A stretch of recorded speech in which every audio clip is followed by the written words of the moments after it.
This video is all about nested class components. By the end of this lesson, you will be able to implement a nested React class component. So the question comes to mind when talking about this is why would we want to nest our class components? And we're going to get into a couple of infographics that would show you why and how this kind of all works. But the idea is that our application can be built out as a tree of components. So you can sort of start to visualize how your components can come together in this way. You will need to pass state around as props. So sometimes that's just normal. We know about that already. That is something that's not unfamiliar to us. We pass state around as props. Now, sometimes we will need to add that props as state of a child component. So one of the other things that's interesting here is that oftentimes you'll have a child component that needs to have access to the lifecycle method and or state. So we can take the props that we're passing around from a parent's state, and we can set that on another component state. So there's sort of two steps to thinking about this. When does a component need state? No matter what portion of the app component tree the component falls under, there's two questions that you need to ask yourself. Does my component need to have access to a lifecycle method, which we're going to talk about next week, or does this component need to have access to its own state and control and manipulate its own state? So this all goes back to data flow in React. So remember that data, it flows from top to bottom and parent to child in our applications. When a parent's state object is updated, so too will be the props that are reading from that state. So what is the same between how we pass props around between functional and class components? Well, the first thing that's the same is the components are referenced the same way through a JSX element. So if it's a class component, we can still reference it in this way.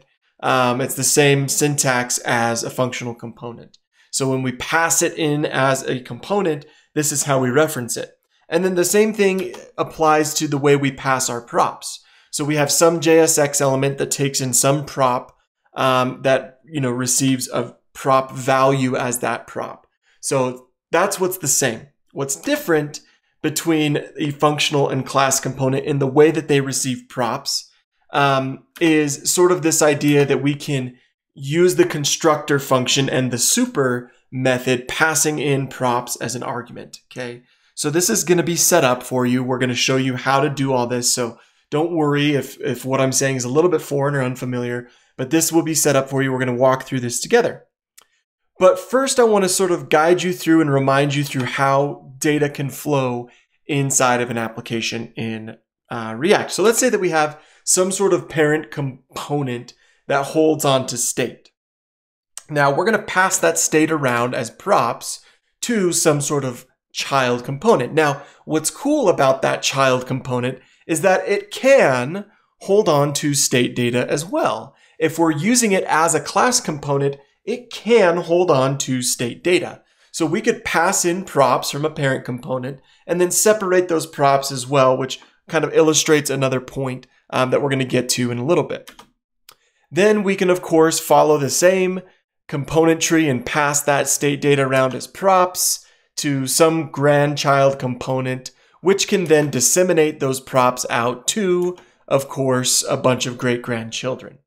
Okay, so this is sort of how data will flow in an application that has nested components, right? Picturing the parent component up here on the left to be the same style of class component as the child component on the right. We're just sort of passing it down this component tree in this way.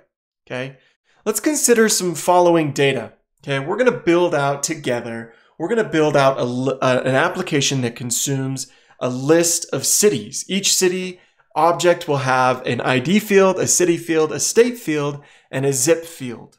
Each zip field will be set to an array of zip codes. Okay. They're just going to be string integer values for now as the zip codes. But for now, what we're going to do is we're just going to sort of visualize this data. So this is where you're going to start to think in terms of React. So what does it mean to think in React when you use data to visualize and drive your views? Okay. So we're going to have an app component that's going to hold on to cities and state data. Okay. Its main purpose is to keep that on state. Then that app component is going to pass that state as props to our cities list, which is then going to iterate over that list and generate a bunch of city components. Okay. They're going to hold on to their own state, because this is where the zip codes are going to come in handy, because the city components are going to actually generate a list of zip codes for each city, right? So in this manner, we have this data that is controlled in our app.js file, our index.js file. It is holding that data on state, so it needs to be a class component. And then it simply passes that state through cities list, which cities list doesn't need to be a state component at this point. Okay, it's just going to generate a list of cities.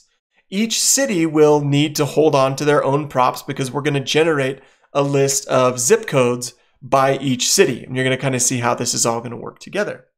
Okay, so now is the time to pause the video and head over to the training kit for this objective and open up the Code Sandbox link that will be found just under this video right there in the description of the objective. Okay, so the objective should be, can implement a nested class component, and you should be able to find that link to a Code Sandbox. So go ahead and pause the video, get that Code Sandbox open, and we'll meet up there.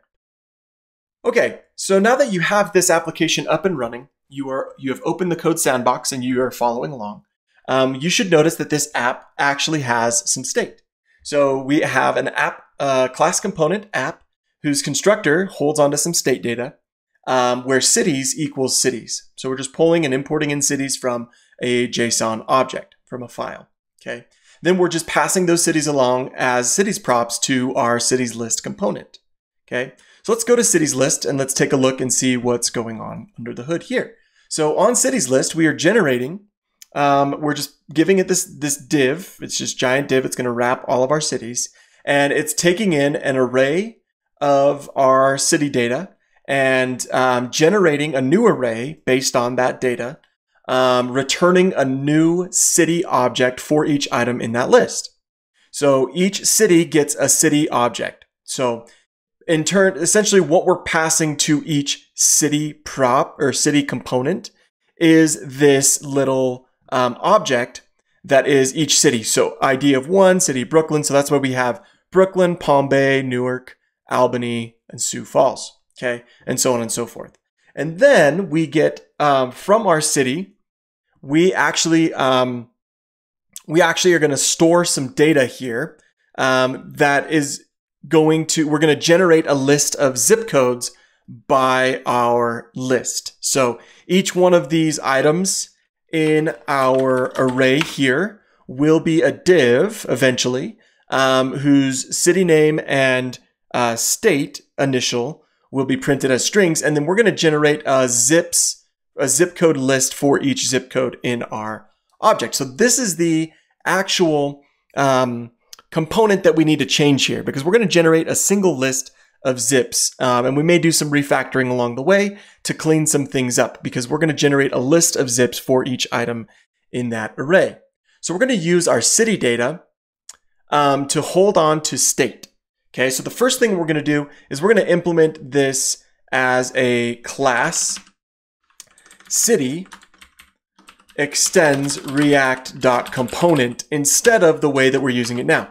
And if you just take your render method and wrap your return statements in that render method, we shouldn't have broken anything other than the fact that we are now referencing props which are not defined.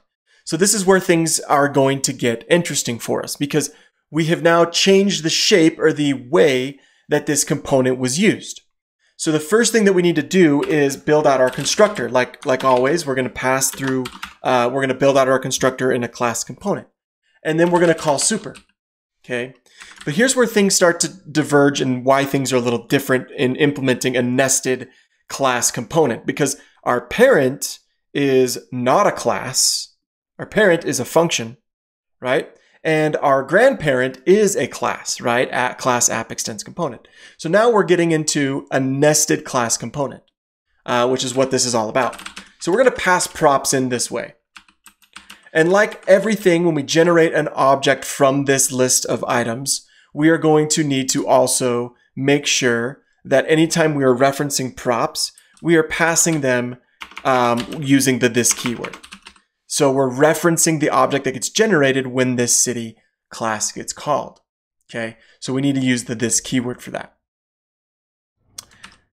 And if you notice, we have gone back to our non-broken application. We are back to square one where Brooklyn and our zip codes are being generated in this way. Okay, so why is that special? What is going to make this special? Well, on our props object, if we were to console.log that, for each item, we'll just say props, and it's going to generate it 20 times because there's 20 items in our list. So for each object, we get a city object nested on our props object. Remember, these are the props right here. So we're just going to label that as console.log props so that we can delineate from what's what. So props is this object whose city is equal to the data that we're passing around here. Okay. Now we have this zips array. So what I'm going to do is I'm actually going to set up our state object. So keep following along with me. And if you need to pause the video and catch up, that's totally fine. That's normal. You know, that's kind of why we have these recorded videos in the first place. And I'm just going to say that zips is now going to equal props.city.zip.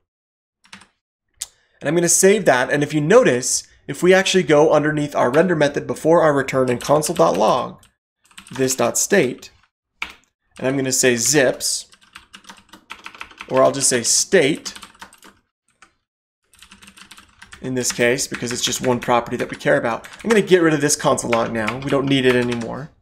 We can look and see that our object, our state object, has a zips array. Okay. Now, why is this important? Why is this something that you need to understand?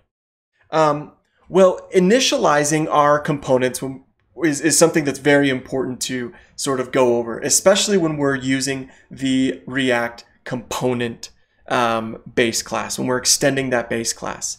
So passing in props in this way will allow us to initialize our data when we need it. So now let's say that each city, so let's say that Brooklyn has a list of city zip codes and something goes and changes.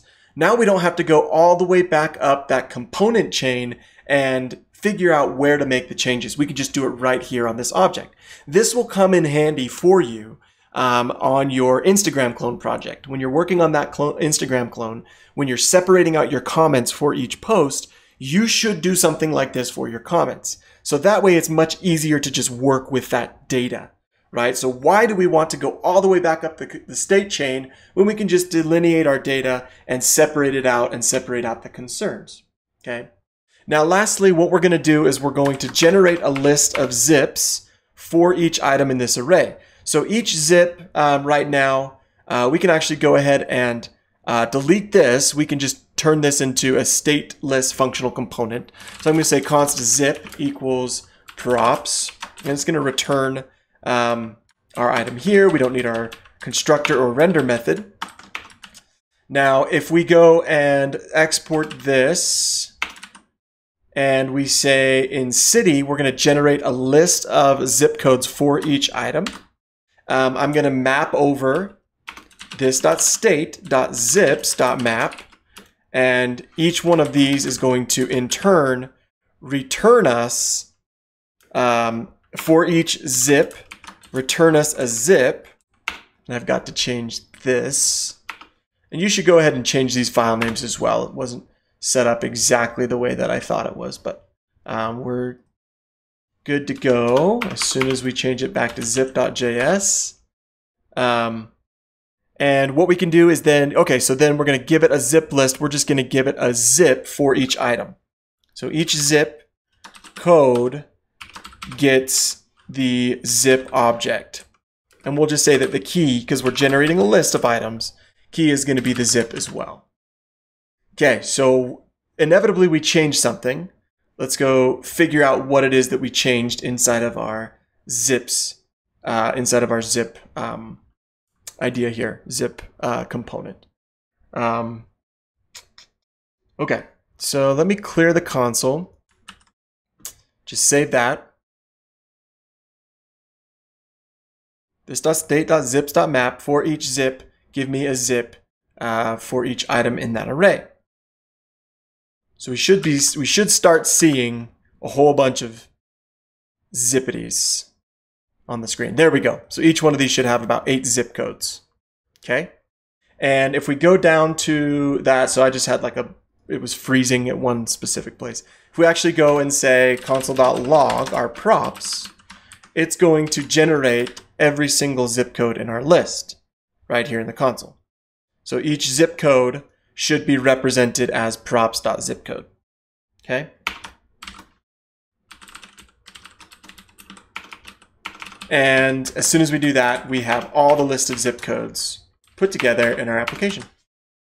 So that is how we would nest components. Let's recap here and make sure that we understand kind of the flow of how everything worked. App takes in cities list. App is a class component whose job is only to take in and wrap our cities list and pass it that data. Okay. Now on our cities list component, we are just simply generating a list of cities based on the data that it's receiving. So for each city, let's separate out our state so that we can then pass it as its own thing. And then eventually we could have this component manage that state. Okay. And for each item, we're going to generate in that zip code list, we're going to generate a list of zip components that take in our zip code and key as the individual zip code for each city. All right. I hope you enjoyed this little walkthrough, this little demonstration. Let us know if you have any questions.